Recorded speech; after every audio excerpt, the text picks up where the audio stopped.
Hi, this is Andy Robinson, Elam Garrick on Star Trek Deep Space Nine, and you are listening to the biggest little podcast this side of the Gamma Quadrant. It's the Trek Geeks podcast with Dan Davidson and Bill Smith. Failure to tune in would not sit well with the Obsidian Order.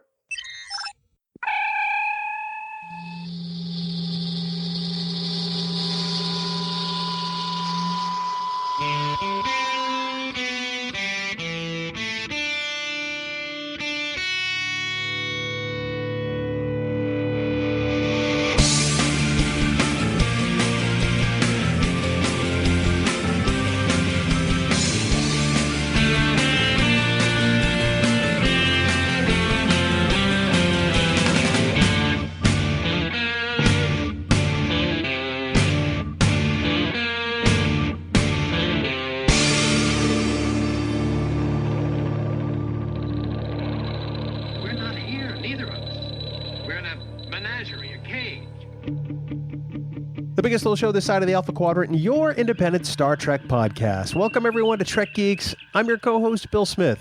This is episode number 98. Wow. It's the week of April 2nd, 2017, and we're excited you're here. We're just excited in general. And when I say we, I do mean my co-host. I do have, an albatross around my neck every week, and I introduce him around this time every show. You know, if he were a season 3 episode, he'd be the price, because he costs me my sanity and dignity every time we podcast. He makes Devanani Ral seem like a great guy. He's the tiresome and mostly annoying Dan Davidson, and I would love to see him trapped on the other side of an unstable wormhole. Dan, welcome aboard, buddy. I don't have anything to say. The first time. Thanks. That was, wow. You're going to compare me to that? We'll get to him later. We will. In fact, we're going to get to a lot of TNG Season 3 this episode, aren't we? And Dan, we have a special guest geek for the full hour. Oh, it's always good when we're bringing in these guest geeks. Yes, it is always a great pleasure when we welcome a new guest to the show. But you know what? It's a little something special and more exciting when we welcome in a fellow podcaster. So we want to welcome Amy Nelson to the show today for episode 98 over at Trek FM. She has a fantastic podcast called Earl Grey. We want you all to check it out. Amy, thank you so much for joining us for this See It or Skip It for TNG Season 3. I am very honored to be here, and wow, 98, you guys. That's coming up on a big milestone. It really is, and I'm amazed that Dan is still alive to see it, because I have wanted to kill him many times. It's like a Dateline NBC episode up in here. Yeah, who done it? Well, that's you, Bill. Yeah, all signs point to me. Yeah. Yes, we are going to talk about TNG Season 3 today, but Amy, you guys talk about TNG a lot because you're Trek FM's dedicated next-gen podcast over there. Absolutely, yeah. I'm just one of the co-hosts. I've got Richard and Lee joining with me each week, and we are talking all things next-gen, and it's my favorite Star Trek, hands down. So every episode for me is a see it. I kind of suspected you might say that. We haven't even started yet. Oh, whoops. Yeah. So I think it's safe to say that Amy is 26 out of 26 for a 100% this week on See It or Skip It. I could be wrong. Dan, would you please let everyone know how they can get in touch with us and let us know their thoughts on TNG Season 3? Absolutely. On Twitter, Facebook, Skype, and on Instagram, our handle is Trek Geeks. You can send us an email also at podcast@trekgeeks.com or give us a call at 508-784-1701. Leave us a voicemail there or online at speakpipe.com/trekgeeks. Also, as always, please come on over to our official Facebook group, Camp Kittimer. There's always great discussion, great people, great admins. Heather, Jackie, and Dan, they're always doing a great job. And to join, just go right on over to facebook.com/groups/Camp Kittimer. It's that easy, and it needs to be easy if someone like Bill is on the site. So just remember that any comments or messages that you leave in any of these places may be used in a future episode. Bill, back to you.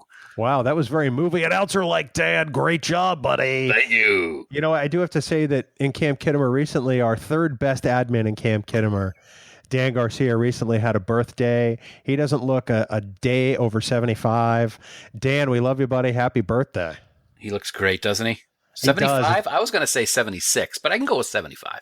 Well, it's that new math that the kids use nowadays. Hey, now I'm a math teacher. Be careful. And the funny thing is, Amy, is I'm married to an accountant, and math is not my forte. Speaking of forte, Dan, I think we've got some news coming up in just a moment. Well, all right.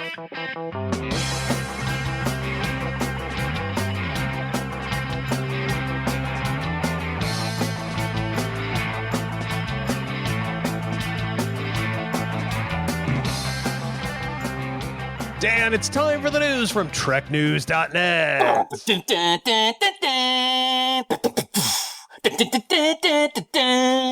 Spanning the Alpha Quadrant, looking for all the stories in the Star Treks. It's TrekNews.net, online at TrekNews.net. That was very good there.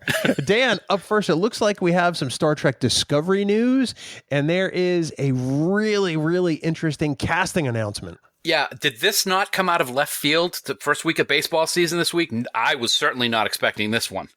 Rainn Wilson, from The Office, most famously probably known for, has been cast in Star Trek Discovery as Harry Mudd.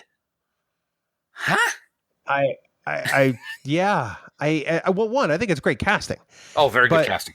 But two, it makes me wonder how they're going to introduce Harry Mudd in this time period. I think is 10 years before Kirk and Spock. Amy, I'm certain you heard this news. What did you make of it when you heard it? I did hear it, and just reading a lot of comments on Camp Kittimer and elsewhere, it does not seem like it's very well received, at least for the character. Right. Yeah. So it will be very interesting. I just can only hope that they're going to do something better with his character. I would agree with that 100%. I think I was one of the ones who commented in not the negative, but not thrilled. This is probably the first Discovery announcement that I wasn't like, oh my God, this is awesome. I was like, what? Now, we all know we've seen Harry Mudd 3 times. We Mudd's Women and I Mudd in the original series, and then in Mudd's Passion in the animated series. Not a huge Harry Mudd fan, but like Bill said, the casting of Harry Mudd, or of Rainn Wilson as Harry Mudd is phenomenal. I hope they're able to do something that will make this casting not the question mark that I currently have it as. Well, it also makes me wonder, let's back up for a second. In TOS, Harry Mudd was essentially selling minors brides and giving them drugs. So in the second episode, he commandeered a planet full of androids. So I have no idea how this is going to involve Discovery or the Klingon aspect, or I'm wondering how nefarious he's going to be in this series. You know what I mean? Yeah. I mean, was Harry Mudd like the comic relief? I mean, I could only assume that that's why they're bringing him in, but hopefully with a different purpose. I don't know. Yeah. I have to hope so. I mean, I think in Mudd's Women, he wasn't as much comic relief. And I think it's not only until I Mudd that they realized they could really kind of lighten things up and let Roger C. Carmel chew some scenery and just have some fun. But I wonder which direction they're going to take it, knowing that Discovery is supposed to be fairly intense, allegedly, and there's only 13 episodes. I think someone on Camp Kittimer mentioned this. I'm not sure what site it was, so I may have it wrong, but there was discussion that Harry Mudd did a lot of his doings, whether legal or illegal, kind of hugging the Klingon border or maybe behind it even. So maybe that's going to wrap into it because there's been a lot of rumors about Klingons on Discovery. Maybe that's something. Personally, I've never been a Harry Mudd fan. I would think that maybe Rainn Wilson would have been a good casting as maybe Cyrano Jones or something like that, but that's just me.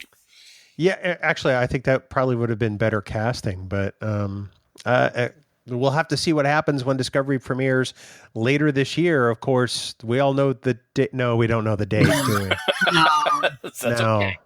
No. Waiting with bated breath. Darn. Maybe we'll find out at STLV. Oh, no, probably not. Wouldn't that be great, though? Wow. I was, we talked about this last year on the podcast. I wish they had a little more Discovery-based content at STLV last year. Mm-hmm. I can only hope that this year, since it'll be imminent, that maybe that will change. Here's hoping. Yeah, I'd like to see, some special footage. I mean, they will have had to have filmed and ready to go. So we deserve something special. Yeah, that's what Amy said. So I agree with you 100%. Moving on in news, Dan, I'm going to skip around a little bit. Sure. It looks like, Dan, that Star Trek Continues 8th episode, Still Treads the Shadow, may have dropped this weekend. Oh, yes, indeed it did. Still Treads the Shadow. Star Trek Continues 8th episode. It is now available for everyone on planet Earth and in the Alpha Quadrant and beyond. All you need to do is head over to StarTrekContinues.com for the link.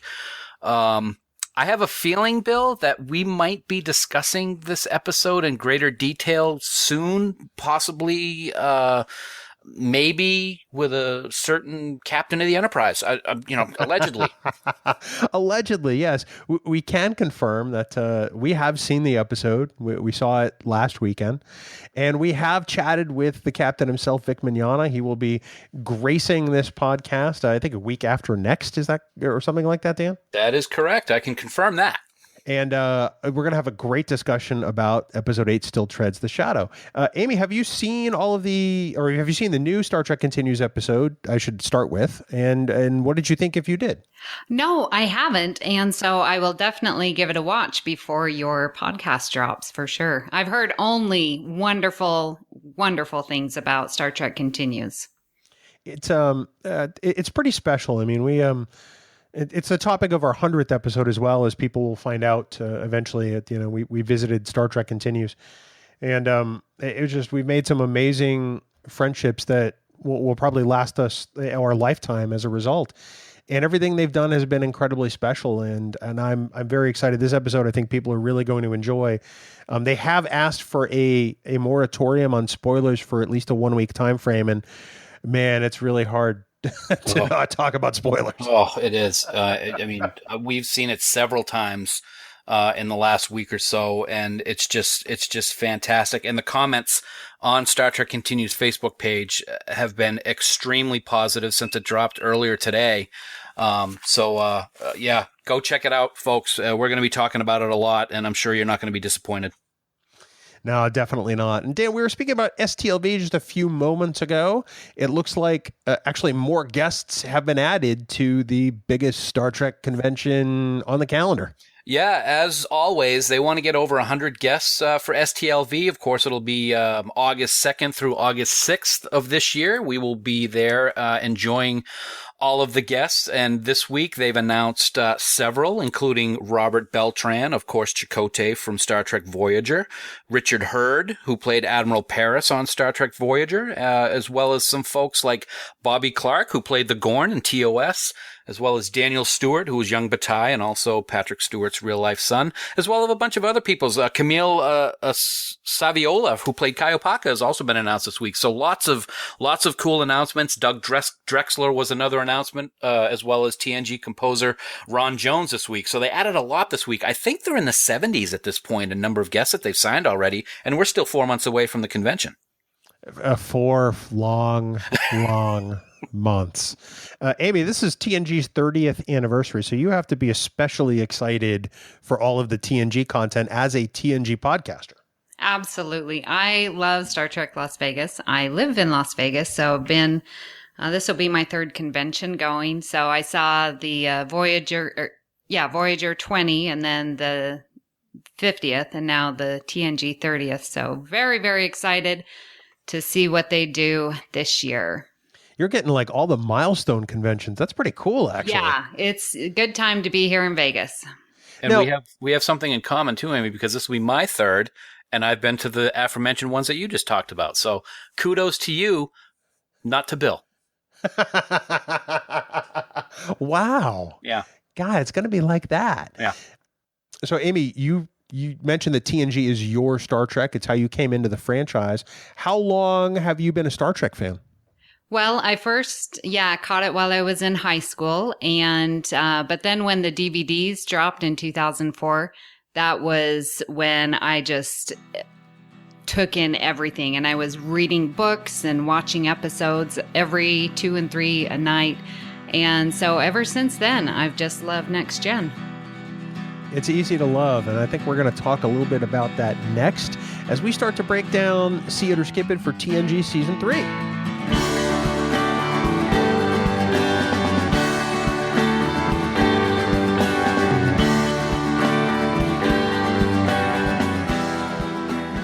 Well, Dan, certainly one of our most popular features here on Trek Geeks has become the See It or Skip It episodes, and today we've decided to tackle Season 3 of Next Gen. And if memory serves, we were pretty closely tied on Seasons 1 and 2. Yeah, I think you're right there, Bill. We had not a great vote for Season 1. We had a 50% for both of us, 13 out of the 26 episodes. So not a lot of love for Season 1. It did get a little bit better for Season 2. Actually, I take that back. We both were even lower on Season 2. We both had a 45.45% vote for the 22 episodes in Season 2. So so far, for those, what do we got? 48 episodes of TNG. It's not even better than half See It rating. Wow, that's pretty disappointing. That's a horrible job by you, Dan, quite frankly. I don't think Amy likes us very much right now. No, and a good thing you didn't have me on those episodes on that one, because oh my goodness, you guys are not on my happy list. Well, I guess we probably should venture into Season 3 then. So Amy, typically you're gonna run through the episodes. You've heard the See It or Skip It's before, but for those who haven't, Amy's going to be the ringmaster, and she's going to guide us through the season, reading a brief description of each episode, and then Dan and I will chime in with whether you should see it or skip it and why. It's up to Amy to determine who goes when. So it's totally up to you, Amy, and I suppose that with that, we can probably get started. Yes, let's. Hopefully I can be the puppet master and you will say see it to everything. No pressure. Yeah. Well, the first episode of Season 3 is Evolution, and this is where we have an obsessed scientist. He arrives on Enterprise D, and he's trying to get this once-in-a-lifetime experiment. However, Wesley falls asleep during one of his experiments and releases some nanites. And those nanites, are they life or are they not? And that's the question of evolution. So, Bill, talk to me. Well, Amy, I think you'll be pleased to hear that I rate this episode a see it. I like this episode a lot. I mean, even though it's a bottle show and it's got some of the Wesley stuff in there, Wesley fell asleep. Oh, darn. There's a lot there with the discovery of an evolving life form. And I think it's really cool how Data gets to interact with them. I mean, this is just great stuff in the grand tradition of Star Trek. And I think people should absolutely watch this. Well, agreed. Dan, agree or disagree? I don't, actually, no, I actually do rate this as a see it as well. It's a Season 3 premiere. We've got new tunics. We've got a new gathering place in 10 Forward. We've got a new hostess in Guinan, played by Whoopi Goldberg. And we've got the return of Dr. Crusher. And we have a fantastic job by Ken Jenkins as Dr. Stubbs. Good episode. Only problem is that Wesley screws up again, but it can be overlooked because it was an actual good episode. So I too gave it a see it. Excellent. 1 for 1. Yes, 1 for 1. And I will echo those comments because I think it is a great see it as well. It's great. We get Beverly coming back. And so her relationship with Wesley, being reunited, and we get her explanation as to where she was. But yeah, seeing the nanites, and that's what Star Trek is exploring and finding new life. And so here Definitely. It is. Excellent. Okay, well, we love number 2. Oh, I'm sorry. I shouldn't preface it that way. Ensigns of Command. And this is where we have Data is going down to a colony of 15,000 people to evacuate before some aliens, the Shellyak, want to take over the planet. So, Dan, what do you think of Ensigns of Command? Well, I'm gonna be on your good side again, Amy, because I'm giving this one a see it as well. I loved the Shellyak in this episode. I thought they were very cool, and I wish we had seen more of them in later seasons, or even more in season 3. They kind of remind me of the Excalbians from TOS and Armis from season 1 of TNG, who killed Tasha, of course, kind of mixed together. And by the way, Bill, did you know that my grandfather is buried up on that mountain? Yeah, we know. Well, you know what, Dan? So is mine. Dan, I also called this a see it. Wow, we're 2 for 2. This is so exciting. This is a great Data story. It's really nice to see him grow as a character as he gets to command this away mission, because he's the only one who can. And I think he learns a lot. I think this is an experience that serves him his entire career in Starfleet, honestly. And I think that this is an essential season 3 episode just for what it does for Data. Yeah, I definitely agree. And this is one pivotal moment where Picard does his best at not going in shooting, but using his logic and using his, what do you say? What am I trying to say? Yes, his Picardness, okay. So where he is using his diplomacy to save the day. And this is just classic Picard. Without a doubt. Yeah.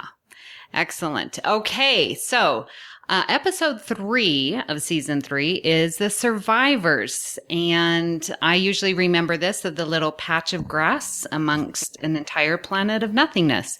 So they are, the Enterprise is investigating 2 survivors living on the only part of the land. And so, Bill, talk to me. Well, Amy, I have to say, this one also for me is a see it. I love this episode because it reminds me so much of the original series, but I think it's more believable and less campy than it would have been as a TOS episode. You add to it, the aspect of Deanna going a little crazy because of the music. I think that adds a really interesting element of danger. And, the 2 actors they have, on the planet as the aliens, as it were, they're wonderful, especially Anne Haney, who I love in just about everything she's in. So definitely a see it for me. Dan, what about yourself? Yeah, I did also give this one a see it. However, this one for me, I do enjoy it, but it's kind of a borderline see it for me. I love what you said at the beginning, Amy. I always think of the patch of grass from looking on orbit with this episode. I love the idea behind the story. I think the aspect of going crazy from the music in Deanna's mind, I can relate because I kind of go through that whenever I record with Bill, so I can really sympathize with her. Wow. And I also, who doesn't love the name of that alien enemy race, the Who's Knock? I mean, that's just brilliant. So definitely a see it. Well, borderline see it. All right. Yeah, this is gives a new meaning to earworm, right? Oh, definitely. Yes. Poor Deanna. Oh, I know. She does such a great job. I love Deanna Troi. And I love the twist at the end when you realize, that the wife is just, I should I spoil it? That the wife yeah, you go ahead and spoil it. Sure. 30 years, for God's sake. Right. That his wife is even made up and that he's the last one of his species. It's definitely a see it for me. Yes. Wow. Okay. Excellent. I'm loving this. Good job, you guys. All right. So, episode 4, Who Watches the Watchers? And the Enterprise must undo damage when a primitive civilization discovers an observation team in their little duck hunt and concludes that Starfleet personnel are gods. So, Dan. Yeah, this one's not too difficult to rate as a see it. This is a phenomenal Star Trek story all around. It's a perfect first contact / prime directive dilemma. And it's a great story. It's well acted by everybody. And you get to see Picard shot with an arrow at close range. And he handles it quite well. So I'll definitely give this one a see it. That was a no-brainer one for me. Yeah. Bill? I have to agree, although, this is one of those episodes that when it first came out, I just wasn't a huge fan of, but it's really grown on me significantly in recent years. I think it tells a great story. It's interesting to see a proto race, and in this case, the proto Vulcans. And Ray Wise is phenomenal in everything he's in, and this is absolutely no exception. I think this is a definite see it. If for no other reason than I think it's important to see this to understand why things happen the way they do in Star Trek Insurrection. Absolutely. Yeah. And I'm with you. When I watched it the first go around, I was like, oh yeah, it's an okay episode, but it definitely has grown on me, and the importance of it. I mean, on so many different levels of first contact and what we believe and is, worshiping a god, is that primitive, and all those discussions. It's a great episode. I recommend it. One of the things that I like about this episode is, as you recall, at the end of the episode, Picard is given a piece of fabric. And you see that in his quarters for the rest of the series on the chair in his office. And I think that's a great continuity reference from this episode. And in the movies, too. Yes. Yep. Excellent. Okay, so on to episode 5, The Bonding. And we have Worf decides to take into his house the child of a slain subordinate. But the child is having trouble accepting his mother's death, especially when she mysteriously reappears. So, Bill. Yes. Talk to me about The Bonding. Is this a see it or skip it?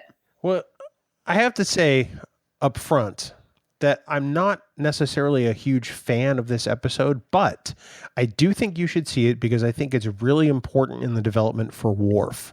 We learn things about Worf in this episode, and he's given to deal with the aftermath of an away mission that's gone wrong, one that he was in command of. And I think that it's something that serves his character through the rest of the series. So while I think it tells an okay story, and I might be borderline with it normally, I do think you should see it if for no other reason than the Worf factor. Okay, interesting. Excellent. Dan? We share a very similar thought on this one, Bill. I actually went back and forth with how I was going to vote this one, Amy.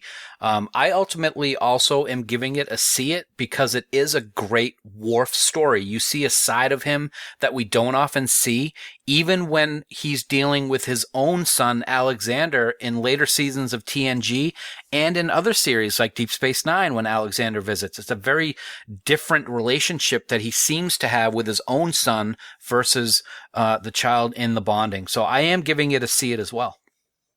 Yeah, I like it as well. I do appreciate the Worf story, but I like also the twist of, how do you deal with real life when real life sucks, Yeah. And so it's an interesting perspective of, you have this, in this case, an alien who's trying to help the child, but in reality, it's not helping the child accept his mother's death. So definitely a see it for me. All right. We're going on to Booby Trap. While investigating a 1,000-year-old alien derelict ship, the Enterprise gets caught in the same energy trap which doomed that vessel a millennium ago. Dan, what do you think of Booby Trap? Well, poor Geordi. He has to stoop to hollow romances. I mean, come on, I know. Man. Really?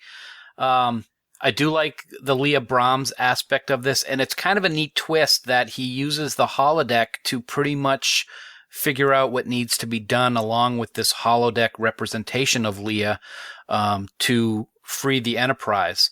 I like Leah in this. Like I said, I'm not a fan of her next episode that she's in, which we won't get into because it's not this season.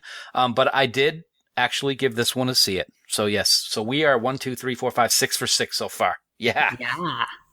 All right, Bill, are you going to keep it going? I am actually. Woohoo! I know what 6 for 6 is unheard of in See It or Skip It. Amy, you must be a good luck charm here. I've always appreciated the irony in this bottle show of Picard asking if anyone has ever built a ship in a bottle. Honestly, Yes. I like the challenge that this problem presents to the crew, and ultimately, I like seeing Jean-Luc Picard at the helm of the Enterprise. It's pretty fun and exciting how they get out of that energy drain. And, for me, although the Geordi relationship with holographic Leah Brahms is uncomfortable and awkward, I really do think this is a great episode. I definitely think see it. Yeah, I like the Leah Brahms and Geordi relationship there. So I see it for that. Because I think, if you need to, you crawl before you walk type of thing. So Geordi needs some help. And so hopefully he can get his confidence up with this fake Leah Brahms. Oh, he's got to do something, man. Yeah. I will throw in, even though it's kind of a spoiler, but not really, is that I thought it was a great piece of writing for the finale, All Good Things, where in the future he's actually married to the real Leah Brahms. I thought that was kind of cool. Yes, it is. And you couldn't understand that if you don't see Booby Trap. So True. go That's see right. it. Absolutely. That's right. All right. The Enemy. This is where we get our episodes with the coming up in a row. So, LaForge and a Romulan are trapped on a planet, and there's all this electromagnetic storms, and Worf turns out to be the only viable donor to save the life of another injured Romulan aboard the Enterprise. Suspense. All right, Bill. See it or skip it. Well, I have to say that this episode is classic Star Trek on so many levels, and it's one of the many must-sees in Season 3. I think focusing on Geordi in the script is key, and it's really what makes the whole story with the Romulan. I think if it were anyone else on the Enterprise, it wouldn't be nearly as compelling, or their desire to need to work together wouldn't be as pronounced as significantly. Plus the whole Worf plot line with the ribosomes, it's like, well, then he will die. I mean, this is just great television. Absolute see it.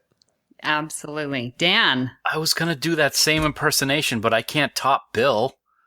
Yes, you can. Go Wow. ahead. Then he will die. No, yeah, this is a definite see it. This is one of the best episodes of the season. We see some awesome Romulan storytelling here, and it's proof between Geordi and the Romulan that anyone can set aside differences if it's a necessity and if their survival counts on it. I think it's a brilliant episode, and it is an absolute must-see. Yes.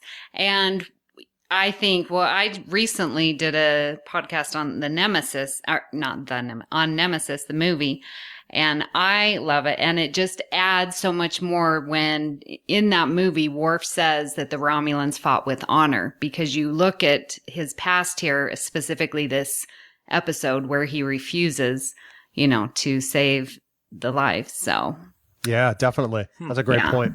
Yeah. Okay. So, episode 8, The Price. Enterprise hosts negotiations for possessions of the only known stable ? Wormhole. So, Dan, what do you think? Well, I'm just going to preface it with this. All good things must come to an end. And in that case, it is the See It ratings for Season 3. I am giving this a skip it. I feel that this is a boring and incohesive episode. I was never a real fan of it at all, and I think Raul is just a complete scumbag. The only positive aspect of this that I can find, if you even want to call it positive, is at least the Ferengi show up later in the Delta Quadrant on Voyager. So I gave this one a skip it, unfortunately. Okay, Bill. Well, I hate to say that the wave of success has come crashing against the shore. This one for me is also a skip it. There's one per episode where I usually go meh, and this is it. Matt McCoy is absolutely terrible in this episode, and it's Dan, you talked about the cohesion of this episode earlier. It has none. There are bad plot holes. There are really some bad edit points in this episode that make the story slightly confusing in the middle. And it's kind of hard to take this episode seriously as a result. I think it needed a few more rewrites and maybe a different casting. It's funny because if you hear, I remember being at a convention about 20 years ago or so in Manchester, New Hampshire, and Marina Sirtis was there, and somebody asked her about this episode and Matt McCoy, and she did not have kind things to say, although she would not address him by name. So, for me, it is a skip it. I think there was great potential here, but I think that it just missed. Okay, well, I'm just going to say see it. Really? Just to spite you guys. No, I again like Deanna Troy, and so she's getting a little action here. But I like how it highlights how different people are negotiating, and are they going to do underhanded things? Are they going to be on the up and up? And so just sort of the interplay between the different species of all wanting the same thing. I think it's worth it for that. It's not a major see it for me, but it is one to see. So. Sure, that's fair. All right. Okay. Episode 9, The Vengeance Factor. And this is where the Enterprise tries to negotiate an end to raids launched by a group called the Gatherers, but a murder threatens to prevent peace. So, Dan, see it or skip it? Oh, you're going to go with me first, huh? Okay, well, I'm going to keep the ball rolling. And I don't think it's a good ball because I also gave this one a skip it. So this is 2 in a row for me, unfortunately. Nothing really wows me with this episode. It's predictable. There's just nothing that grabs me enough to warrant giving it a see it rating. And although this has nothing to do with the story, for some reason, Sovereign Maruk just reminds me way too much of Kai Wynn on Deep Space Nine, even though she comes first before Kai Wynn. Seeing it after Deep Space Nine is aired reminds me a lot of her. Just not an episode that I would stop and watch if I'm flipping through the channels. All right, Bill. So Dan, let me get this straight. This episode doesn't grab you? There's nothing that makes me go, oh, I want to watch this. Oh, well, that makes me want to grab you by the throat and just shake the life out of you because this is a great episode. It's a little bit predictable, but it's executed well. There's a great story here in Utah and, you know, the conflict between these people and how she's essentially sort of the last of her kind. And I think it's a great story for Riker. You see how pained he is at the end when he has to essentially vaporize her. I think this is a see it. I really think this is a great episode. Well, I'll tell you what, Amy, before we get your vote on this episode, because I don't know what it's going to be, I can give you this, Bill. I'm not going to waffle. I'm still giving it a skip it, but I can do what I did for Move Along Home. I'd be happy to rewatch it and at a later podcast tell you if I change my mind. Okay, that's fair because you did change your mind on Move Along Home. Indeed, I did. Yep. All right, that's fair. We accept that answer. All right. Yes, we do. We do. I will, of course, say see it. And it was funny because I grew up in the state of Utah. And so I always thought, what, her name is my state. What's going on? But I like the idea of this passed down generation after generation after generation of this complete hatred of another family, species, race, whatever you want to say, and how people deal with it, and that people are willing to let their generations die instead of prosper just because they hate someone or something. Yeah. And it's very powerful in that aspect. So I say see it. Okay. Ooh. Oh, the defector. Sorry. You're telegraphing, I think, your rating. Oh, goodness. All right. I wonder what she's going to think of this one, Dan. Well, the Enterprise grants asylum to a defector from the Romulan Empire, and he claims to have vital information concerning the renewed Romulan offensive against the Federation. So, Bill, what do you think? Well, you know, I have to say that we've talked about this particular actor on the podcast before, even just last week. James Sloyan is one of my favorite Star Trek guest stars of all time. I think he's probably one of the best they've ever had, and all of his parts have been so memorable and just so well played. For that reason alone, you should see this episode because he is amazing. You add to that a story that is really well done with a nice twist toward the middle, and then an ending that really kind of makes you wish it had gone a little differently. I think this is it's right up there as far as great episodes for season 3. Yeah, Dan? Yeah, I have to agree. My notes are very similar to Bill. I said 2 words, James Sloyan. I mean, it's as simple as that. I mean, is there a role in any Star Trek that he just did not crush. He is so great at what he does. And the true devious nature of the Romulan people is really shown here at the end of the episode in a very powerful and a very sad and depressing way at the same time. It is a definite see it. Yes, I absolutely agree. Can't add anything. You guys said it all, so go and see it, definitely. Okay. All right. The Hunted. While Enterprise D is reviewing a seemingly idyllic planet's application for Federation membership, an escaped prisoner leads its crew to discover an ugly secret, the government's shameful treatment of its war veterans. Dan, what do you think of The Hunted? Yeah, this is a see it for me. Anytime you get an episode where the guy who the crew of the Enterprise is after bounces off the shields in an attempt to escape, you just have to rate it as a see it. It's just great storytelling. And the whole story is good in itself, but this episode also has James Cromwell. So it's just another great performance by James Cromwell. And I just love the ending of this episode when Picard basically says, "Hey, you got to figure this out on your own," and he beams back up to the ship. Fantastic. Bye. Exactly. Leaves him high and dry. All right. All right, Bill, what do you think? Well, this puts me in the uncomfortable position of having to agree with everything Dan said. And that's a first for me. This episode's a definite see it. I agree. This episode was kind of on the bubble for me, but I have to look at, this episode's commentary on war veterans. And I think it's really great in how it tells the story. And like Dan said, James Cromwell, I mean, you can't really go wrong with this. Add to it the scene at the end where Picard's like, "Yeah, I'm out of here."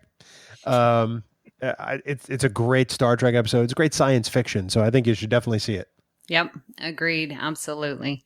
Can't add anything there. You said it all. Okay, we are to episode 12, The High Ground, and this is the episode where Dr. Crusher is captured by terrorists who want to involve the Federation in their struggle for freedom. I'm very interested to hear your thoughts. Bill? Well, Amy, I think this episode is a very interesting narrative on terrorism, and I do think it's worth seeing. I don't think that Dr. Crusher is written particularly well or strongly in this episode, but overall, I think this story is worth the hour because I think it's a compelling enough script. So for me, it's a see it. Okay, Dan? Oh, boy. Well... Oh, no. I will preface it with this, and I've said it with every COC that we've done. That's my little acronym. There's always one episode in every season of Star Trek that we reviewed where I just have no remembrance of the episode. So that means it really didn't hold very much for me. And season 3's episode is The High Ground. Is The High Ground. I don't remember anything about it, which means I haven't watched it in a long time because I don't have any real desire to see it because I didn't like it originally. I do remember that it was a Dr. Crusher episode and one that I didn't think was very good. So I'm giving this one a skip it. Wow, that is very surprising because to me, I always remember this and the drawing that he draws of Crusher. And we see terrorism through a whole new lens because of Beverly Crusher. And I love this episode and will watch it any time. I love it. So go see Looks it. like Dan gets detention. Yes. Everyone's favorite is someone's most hated. Oh, so you're going to pull a champion rule on us? Oh, I hate you so much I right have now. a feeling that'll be coming up later tonight. Probably. All right. Well, we're on to episode 13, our halfway point at Deja Q.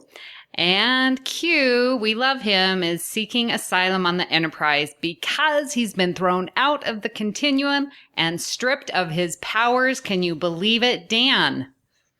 What episode that has John Delancey could you even possibly think of giving a skip it? This is see it times 10. He is so amazing as Q, but I think that this episode might be his best performance as Q in all of Star Trek. The one-liners are great. The party at the end is great. Data's uncontrollable laugh is maybe the highlight of this entire season. It's something that I can watch on loop over and over and over again. It's a fantastic story, and it's definitely one that you have to see. Definite see it. Bill? Awesome. Bill. Wow, Dan, what you should probably let Amy, do all the controlling of things. I understand you have a controlling nature, but rein it in. Is that my cue? I'll leave. No, I'll leave. Yeah, please. I'd love for Dan to leave. This episode is just fun. I mean, from the moment Q shows up, the mariachi band and all that, it's a great story. It's told well. It's a bit of a departure from some of the other Q episodes, where he kind of put the whole humanity on trial. That silly little notion. But John Delancey, as always, just is amazing in everything he's in. And this episode is no exception. So absolutely see it. Yes, could not agree more. It is amazing that his annoying behavior is not based on his powers. He still is annoying. Yeah. Without it, Like right? Dan. Oh, you beat me to it. Okay, so moving on to episode 14, A Matter of Perspective. And Riker is charged with the murder of a prominent scientist. And so we get to see each side as they use the holodeck to show their side of the story. So, Bill, what do you think of Matter of Perspective? My perspective on this is that it's not one of my favorites, but it is an interesting procedural drama with the holodeck, and it's told with those different perspectives, I think pretty okay. Plus, when you add in the fact that, this is kind of the birth of the face palm in Next Gen. You see that scene where Picard and Riker both have their head in their hands in this episode. And plus, when you got Riker going, "You're a dead man, Apgar," and the holodeck, you got to see this episode. I think it's great. It's one of my favorite Riker episodes of all time. Wow, that's strong words. Okay. I mean them.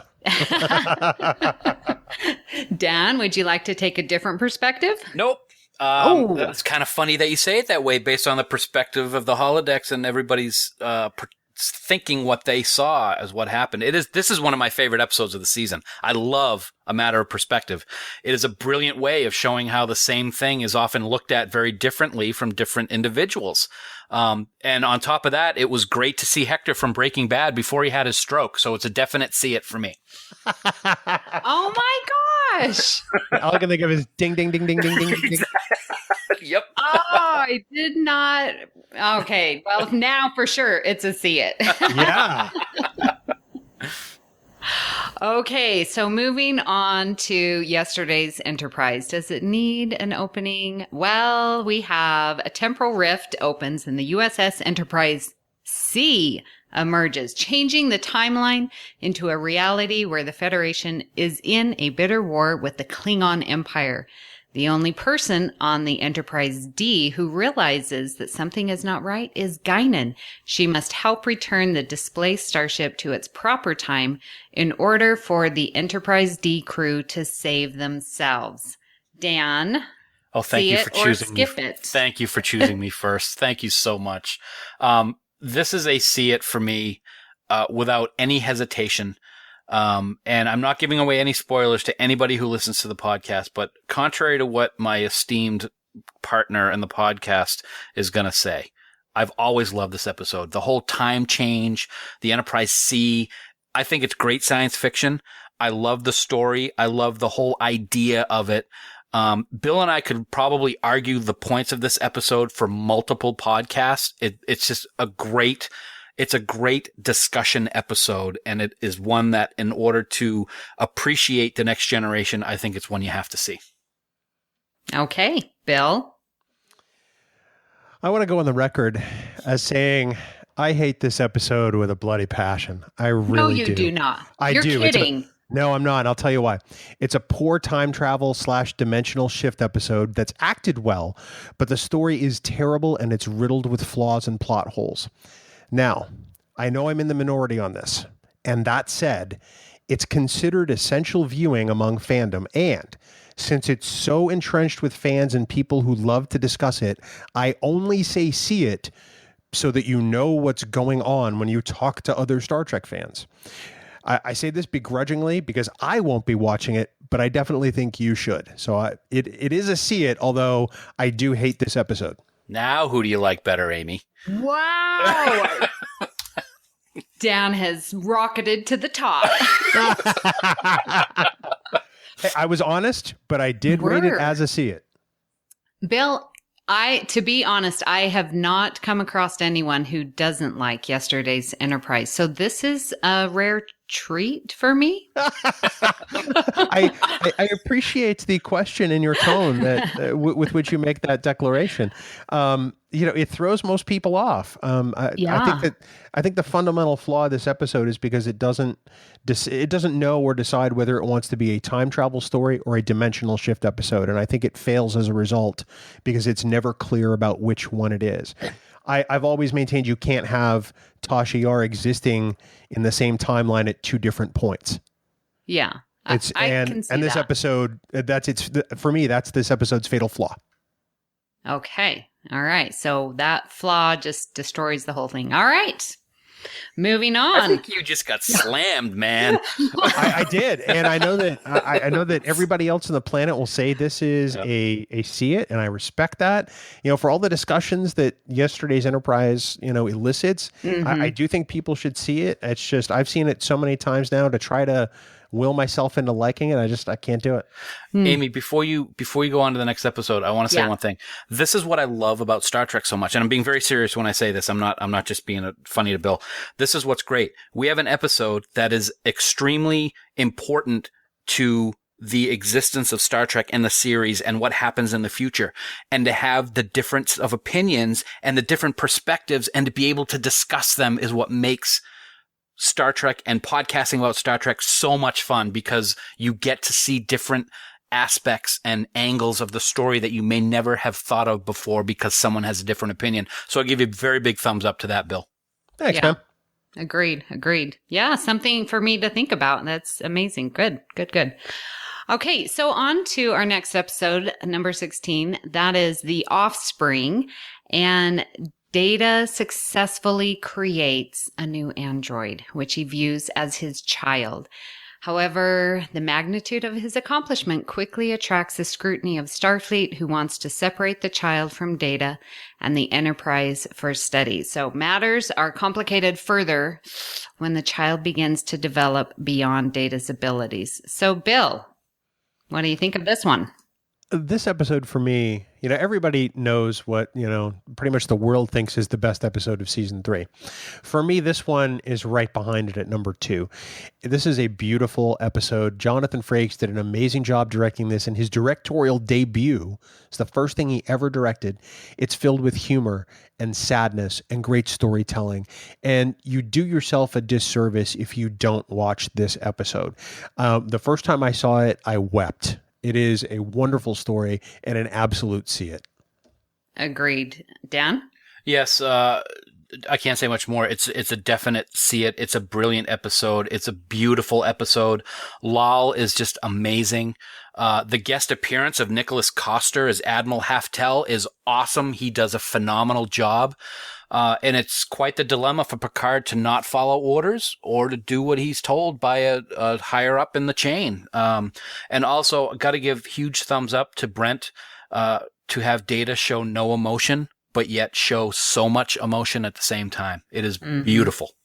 Yeah, this is an episode when people ask, does it make you cry? Yeah, this one does. That ending scene is, very tear-jerking, and you feel so much for Lal and for Data, for his loss, even though he's not feeling it, and at the beginning, I love, Data's questioning Picard. Well, no one else asks your permission if they can procreate. I just love that, right.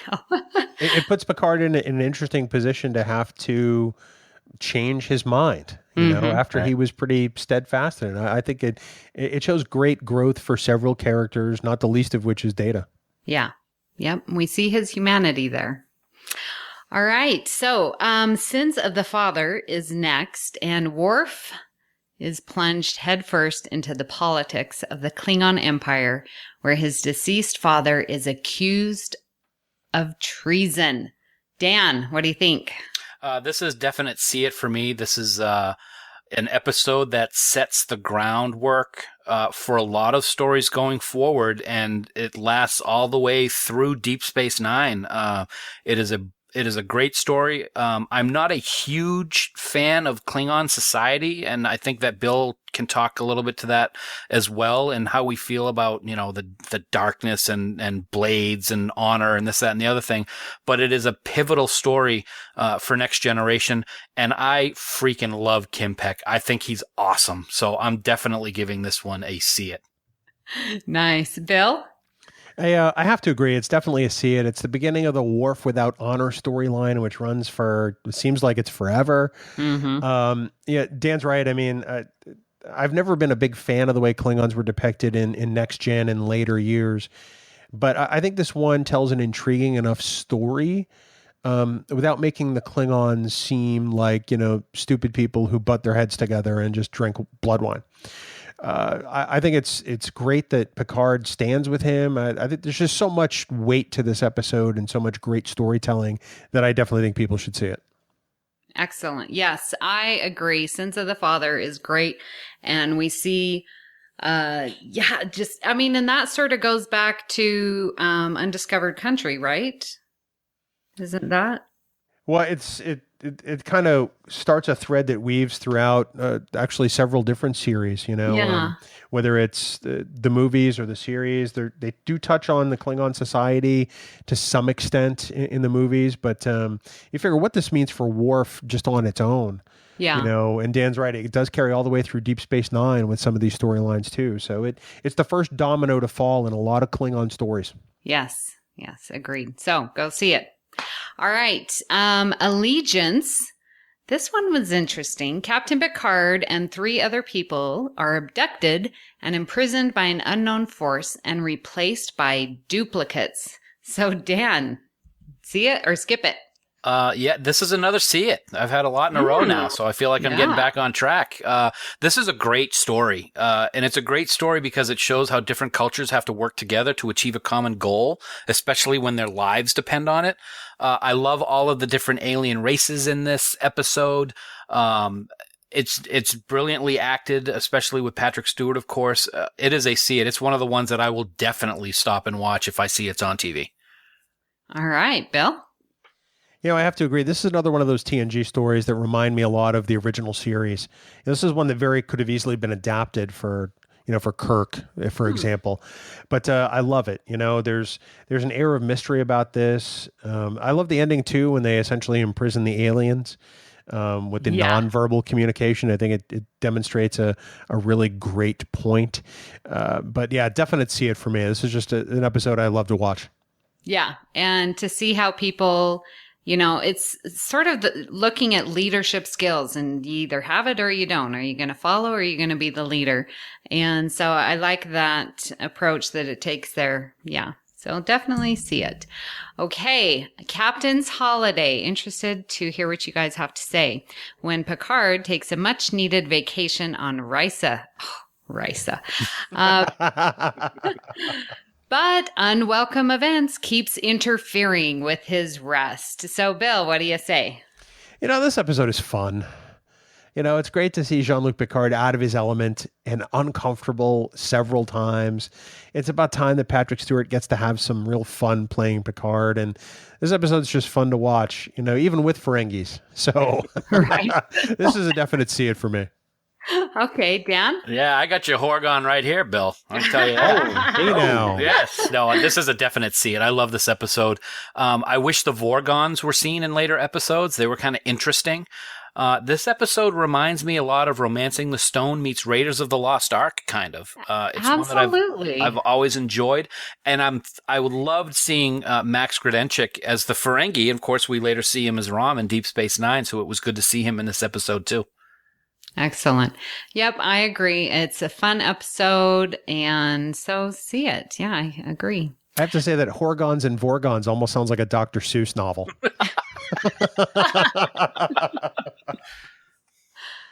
Okay, well, Tin Man is episode 20 of season 3, and the Enterprise races against Romulans to make first contact with a powerful entity codenamed Tin Man.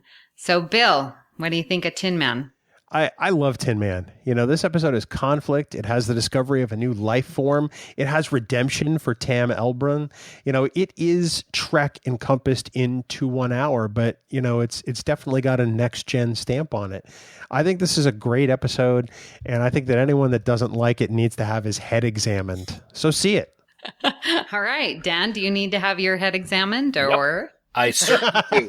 Now, I'm going to preface that by saying this is my version of Bill's Yesterday's Enterprise.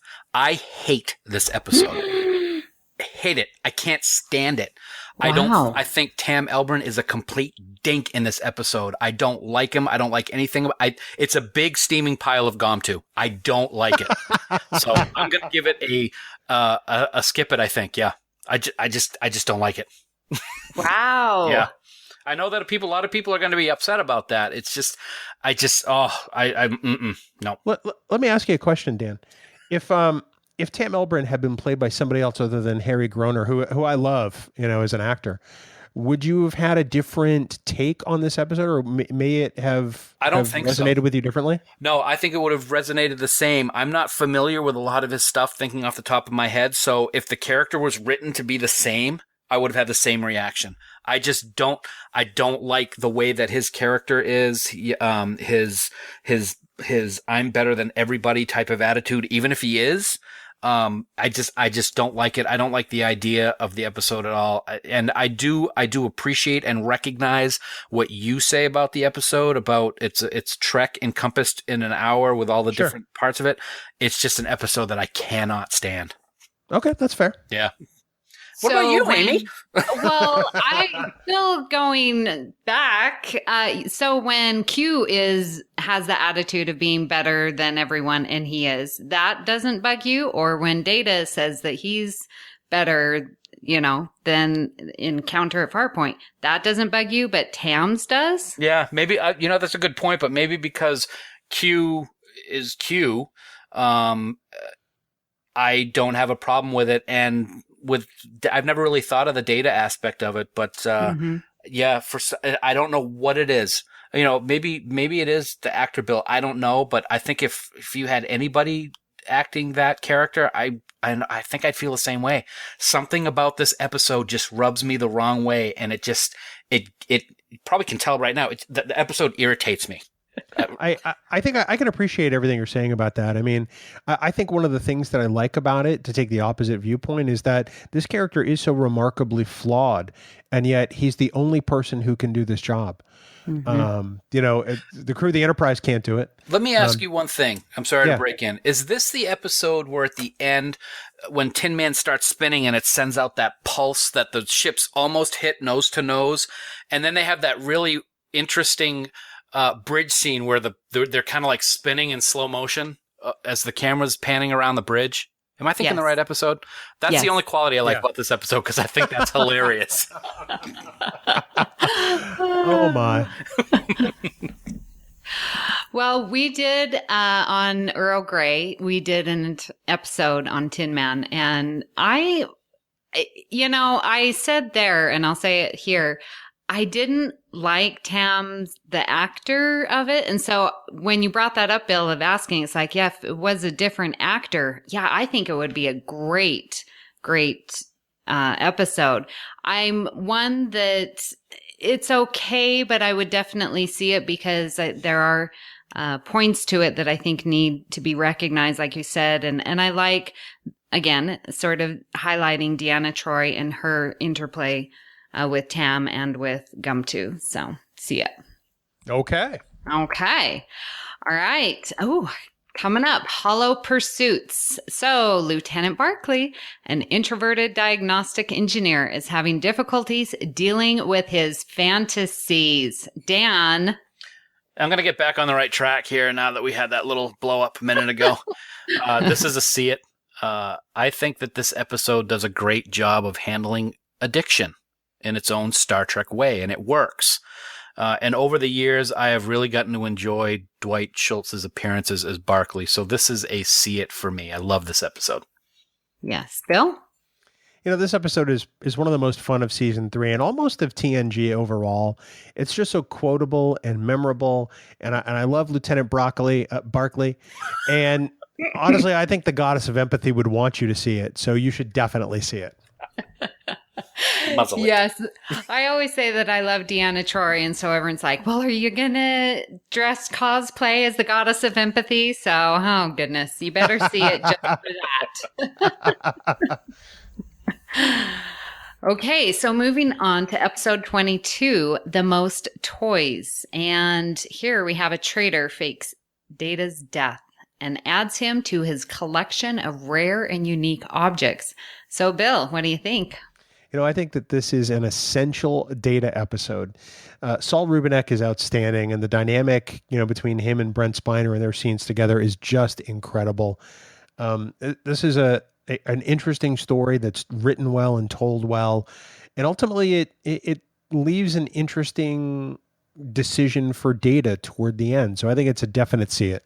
Mm-hmm. Dan? Amy, I went through great effort to bring you here. Okay. This is one of the best episodes of season 3. It's funny. The other night, my wife and I watched it while we were eating dinner because I just wanted to watch a season 3 episode, and I think she really enjoyed it as well.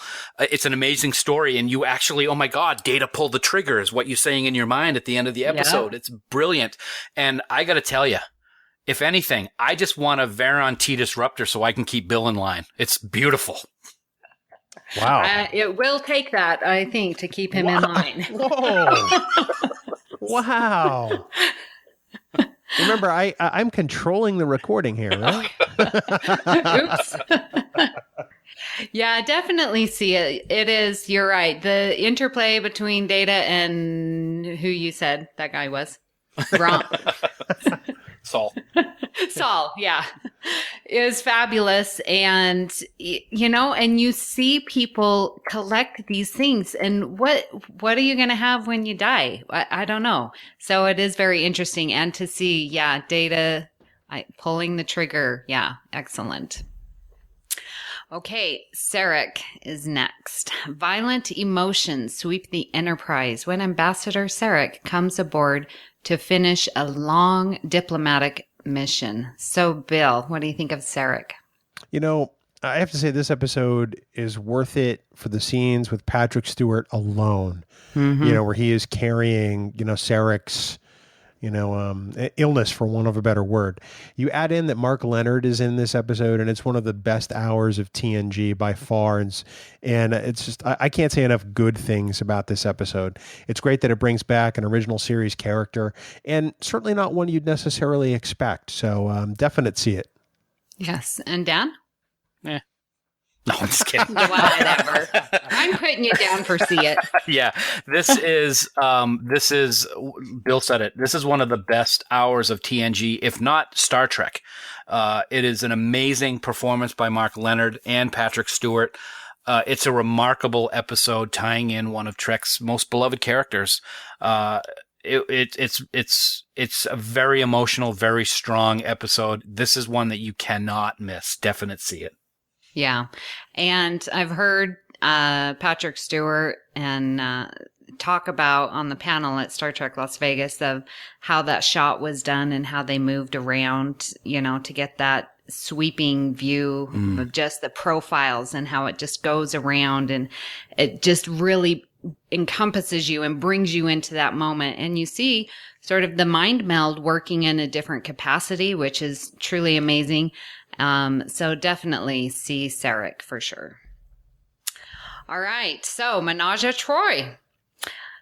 We've got the Ferengi coming back. Daimon kidnaps Riker, Deanna, and Lwaxana. Gotta love her. So Bill, is this a see it or a skip it? I'm happy to report, Amy, that this is definitely a see it. This episode is just more fun. I think one of the things that sets season 3 apart from 1 and 2 is that they let these characters out of the box a little bit to have fun and grow themselves. This episode is a little predictable, but it tells a story well, and I appreciate it for that. It's just a nice, breath. It's an exhale before we get to the finale and a couple of serious episodes after this. So a definite see it. Okay, Dan? Yeah, you would... well, let's just say it's got Ferengi and it's got Lwaxana, and anybody who's listened to the podcast knows how I feel about both. So this is definitely going to be a skip it for me, right? Wrong. This is a see it. I love this episode. I think it's funny. I think it's campy, and Picard's speech at the end of the episode is worth the price of admission in itself. So it's a see it. Love it. All right, guys. Well, truth be told, this is it. I'm going to say skip it. What? Wow. I know. This is one that's totally forgettable. And I love Deanna episodes, but it's not fun for me. And I'm almost saying see it just because of the end of Picard professing his love in Shakespeare for Lwaxana. But I just can't bring myself. So this will be my skip it. Wow. Mind blown. I can't even. I think Trek FM's going to come calling for your TNG card. Right. No, I'm kidding. Looking for a new host. Well, Richard and Lee, it's yours from here.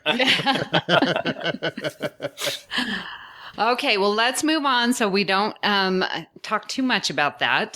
Transfigurations. And we have the Enterprise rescues a critically injured amnesiac who is undergoing a mysterious transformation. So, Dan, did this episode transform you? I wouldn't say it transformed me. I'm actually going to say that I said earlier that episode 3 was my only quote-unquote barely see it episode of the season, and I guess I lied because I'm giving this a barely see it also. And I say that because the John Doe aspect of this episode, basically the entire main part of the episode, it's very interesting, and we get to see Worf fall, break his neck, and then come back to life. So that's kind of cool too. I will say I don't like what happens to John Doe at the end of this episode. I'm not a big fan of the transfiguration, so to speak. But the story's interesting enough for me to give it a pass. So I'll give it a see it. All right. Bill? Well, first I'd like to point out that Dan sits on a throne of lies. He just admitted he lied on the podcast. Way to go, buddy. I like this episode because it's one of the few times in season 3 since Beverly Crusher returns that she gets something actually substantive to do that's written halfway decently. I think the twist of John Doe evolving like a butterfly is a great one, honestly. And I think that the best part about that is that it's happening right before the Enterprise crew's eyes and they don't even know it until the end. So I like this episode. I think it's a see it. Agreed. It's exactly for that reason of Beverly finally has something to do and it's important. And yeah, I like the idea that we are changing and that we are growing and progressing, and yeah, that we get to see it again, Star Trek seeking out new life. So it just is another reason of Star Trek. So yeah. Okay, we are to episode 26, The Best of Both Worlds, Part 1. So we have the Borg. They are beginning an invasion of Federation space much sooner than was expected. Thank you, Q. With the Enterprise unable to affect them, the Borg capture Picard and turn him into one of their own. Season finale. Dan, I'll let you go first on this one. Well, here's what I think about the episode. Dun, dun, dun, dun. You're going to have to wait until next summer to hear my answer. Bye. No, I don't think it's anybody's going to be shocked that I don't think I've ever talked to anyone in my life who would not give this a see it. This is, in my opinion, hands down, without exaggeration, the best television cliffhanger in the history of television. It is phenomenal. It is so well done. It was the longest 3 months, I think, that any of us have ever had to endure when that first aired. It is brilliant television and probably one of it actually, based on what we talked about last week, I believe, it's one of the top 2 episodes ever in Star Trek The Next Generation. Bill? Oh, sorry, that's Amy's job. Sorry. Oh, that's right. It's Amy's job, mister. Well, let's see. I think, Bill, let's hear from you. Oh, thank you very much. It's like Dan said, we talked about this last week, and I think the only thing I would add to my comments about Best of Both Worlds. I think it's some of the best writing for television Michael Piller ever did. He told a fantastic story that left it at a point that absolutely wanted the audience to know more right away. This is the moment that Next Gen arrived and people considered it its own show with its own merits and stopped comparing it to the original series. It remains one of the best ever, and it always will be. This is one of the best episodes of Star Trek, and you should absolutely see it. Yes, it is. And resistance is futile. What yes, more can it you is. say? Yes, it is. Yeah. Wow. So we made it through all 26 episodes. Amy, it surprises me to learn that you were 25 for 26, but that's a very healthy rating. Dan, how did you do, buddy? I did 22 of 26. So instead of 50% or 45% from seasons 1 and 2, I'm up there at 84.62%, so just shy of 85%. It's not as high as you two suck-ups, but I'll take it. Well, I'm happy to report that I wanted to be just like Teacher, and I also have 25 of 26 for 96.15%. Yay. That is an A. That's only one episode I would skip in the whole season because it is a binge-watching delight. It is. It is. Amy, thank you so much for running us through the season and for keeping us from killing each other. You did a fantastic job moderating. And how can people find you online? Well, I am on Twitter, tweeting all of my Star Trek watchings, comings and goings. So that is at Miss Amy Nelson. And I am also on Camp Kittimer, which is your Facebook group. So you can find me there. It is. And of course, we want everyone to listen to you on Earl Grey over at Trek FM. You guys have an entire litany of podcasts out there, and you've got so many different great shows that we're just happy to listen to so many of them. So thanks for doing a great job over there, and thanks for doing a great job here tonight. Thank you so much. The honor really is mine. We're going to have you hang on for a second while we wrap things up. Okay. Dan, we would be incredibly, incredibly horrible people if we didn't thank our friends, the band 5 Year Mission, for all of the amazing music they provide for our show. They're doing an original song for every episode of the original series, and that is not a small task by any means, my friend. It's not, because there's a lot of episodes in TOS. There right? are, yeah, exactly. No, how many, Dan? 79, but they've done 80 songs. They're going to do 80 songs, so there's a little twist in there for you. Right? Yeah. Okay. Yes, we love 5 Year Mission. So excited that they're working on year 4 right now. We've gotten some great videos from Fark over on Facebook about what they're doing right now, and we want everybody to head over to their website and order them up some 5 Year Mission. Yes, right? We do. I'm very sad though. Why? Why are you sad, Dan? I might start crying. I came across something the other day, and I'm going to read it. I actually was watching it, and I read it down. I'm going to read it like Captain Kirk because it came from Captain Kirk. Okay, yeah. Whew. Okay, I got to take a deep breath here. All right. Captain's personal log, stardate unknown. I could only listen in horror as my only son was murdered on the planet below. He was a fine young musician working on a new album called The Genesis Wave. We were estranged, but finally getting to know each other. If only this damned 5 Year Mission tour hadn't caught the ears of the Klingons and Captain Krug. That's a sad, sad captain's personal log, Bill. Rest in peace, David Farkas. Oh my God. Really? That's what you brought to the table this week? I told you earlier it was going to be a bad one this week. Oh my! I can only hope that Fark has not gone into a rage at the gym as he listens to this. But yeah, please head on out to 5yearmission.net, download all their albums. We are huge fans of theirs, and we think you will be too. Dan, why don't you tell us what's coming up next week, buddy? Next week, well, you know what? If memory serves, Bill, and you know that sometimes I have some memory issues, but I think I was recently subjected to a Stump the Geek session by you. Yes. So I think it was right around the time the Patriots were hoisting their 5th Super Bowl trophy, if I remember correctly. That is true. I got to tell you, revenge is a dish that is best served cold, my friend. Oh, no. Because next week, it is a special Geek the Stump supplemental. Oh, why do I let you program some episodes? This is a horrible thing. Oh, it's going to be fun. Oh, yeah, I'm sure it will be. So next week, that's Geek the Stump right here on Trek Geeks. For more great Star Trek discussions after you've checked out Amy and her co-hosts on Earl Grey, please check out our friends at the Tricorder Transmissions online at thetricordertransmissions.com. And of course, for all the latest news on all the Star Treks, please visit our great friends at treknews.net. Online at treknews.net. For now, this has been episode 98 of the Trek Geeks podcast. We do hope you all live long and prosper. I am Locutus of Coconut. Resistance is futile. Your drinks, as they have been, are over. From this time forward, you will drink with us. Mr. Worf, fire. Very well done. Thank you. Thank you.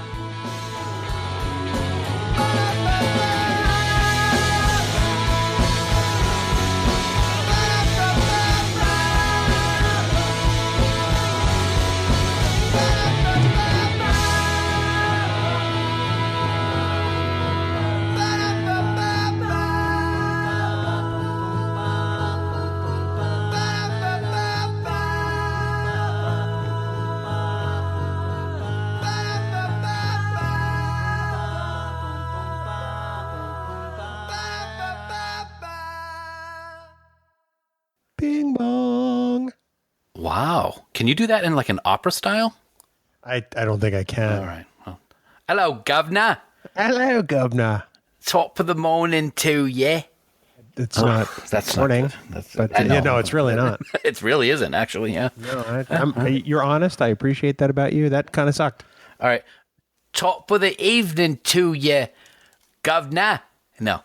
No. It's not good. Why all of a sudden are you some British? I don't know. I haven't English. watched anything British or anything. Although we were driving home from New Hampshire today, and a Jeep passed us, and its tire cover on the back was a map of England. Interesting. Yeah, never seen that before. At least I think it was England. It might have been New Hampshire. I'm not really sure. Yeah, because they look so much alike. They kind of do a little bit. Are you high? They got that shape. It's like an upside down Vermont. It is, really. Talk about the most lazy person ever when they were doing the state of Vermont. Let's just make it reverse New Hampshire. Yeah. Well, it kind of is in many ways. Very nice. Yes, very nice. So, as you know, my lovely bride and I are going on a cruise very soon. Yes, yes. And today I decided to try on my suits because there are a couple of formal nights on board the ship. Yes. Last year, we were supposed to take the same cruise that had to be canceled because, Puppy. Yeah, puppy problems. And so I bought new suits last year because I figured it was time. Yes. I went to try them on this year, and they're 2 sizes too big. That's awesome. So, I said, wow, I've got to get this, altered. Yes. And I've only got, less than 2 weeks to do it. So I go to Men's Warehouse, and I obviously we don't have any advertisers on the show, and I only talk about them because they give incredible service. Okay. But I couldn't really. The jacket had already been altered once when I bought it, and if they altered it more to take it in, it would put the pockets right over my butt. That's how much my body composition has changed. So I had to buy 2 new jackets. They can take in the pants. Yeah. But the jackets were buy one, get one. So I actually got out of it not too bad. Well, that's great, man. Congratulations. Hey, you're going to like the way you look. They guarantee it. And I do, actually. I'm sure. I wish I could see you right now because I'd probably be all like, wow, well, I'm going to go on the cruise with you. No, you're not. Well, then several years ago, we've probably talked about this before. My wife for my birthday one year gave me a Dwight Evans jersey. Okay. 1987 Boston Red Sox road jersey. Mm-hmm. Stadium collection. It's not. It's as close to reproduction as it can be. It's got the Fenway 75th anniversary patch on the sleeve. Mm-hmm. It's the gray jersey with the blue Boston letters. And when she bought it for me, it didn't quite fit. Well, tomorrow, of course, is opening day at Fenway. And I tried on that jersey today, and it fits with a lot of room to spare, buddy. Nice. That's freaking awesome, man. So I'm wearing that tomorrow. Congrats. That's awesome. Dewey's still my all-time favorite Red Sox ever. Same here. Love the guy. So I got a lot of love this weekend. We drove down to Nashua in the new Ridgeline, and I got a lot of love with the screensaver that I tweeted about. The Star Trek Continues wallpaper that I put on. Yeah, absolutely. Looks fantastic. It looks awesome. I have 2 other ones on there, and I wanted to tell you what they were because you're my best bud. One of them is the original series bridge, empty, nobody in it. Looks fantastic. Mm-hmm. Yep. And the other one is Yumi and Vic on the bridge of the Enterprise down in Georgia. Now, I'm sure the only thing that keeps you from wanting to drive into a bridge abutment when that picture comes up is Vic, because if it were just me, you're just like, I don't even see you there, to be honest. I didn't think so. Thanks, best bud. It looks really good. That STC one, the motion picture poster that I have on my phone is what I'm using in there. Oh my God, it just looks so awesome. It does look pretty good. Yeah. It's kind of neat how you can do that, because I can't do that on my Toyota. Yeah, I figure I'll put in Disney pictures and stuff like that and just change it up every once in a while. I'm so happy with the rig. It's great. Very, very happy. Very cool. So one of the things that we did this weekend while we were down there, when we were having breakfast this morning, my brother-in-law is a fantastic chef, and we had some waffles. And while we were eating, we watched from beginning to end All Good Things. All 4 of us. And it's such a great episode, and I'm sure we're going to get into it, and we talked about how it's the highest rated, but I said to my wife, I said, there's one huge mistake with this episode. Okay. And it's that Data says that the anomaly was formed by the 3 tachyon pulses by the 3 Enterprises in the different time periods, because they all had the same signature. The one in the future wasn't the Enterprise. It was the Pasteur who fired the tachyon pulse. Doesn't the Enterprise fire one later? No, they don't. They do not. And it's like, and when Picard's trying to explain it to age-spotted Riker forehead in the future, he's all confused because he's saying that we sent the tachyon pulse, and he says the Pasteur, and it's very confusing. But I'm like, I can't imagine that was just overlooked. I thought it was very odd. I'm gonna have to do some research online to see if there's an explanation for that.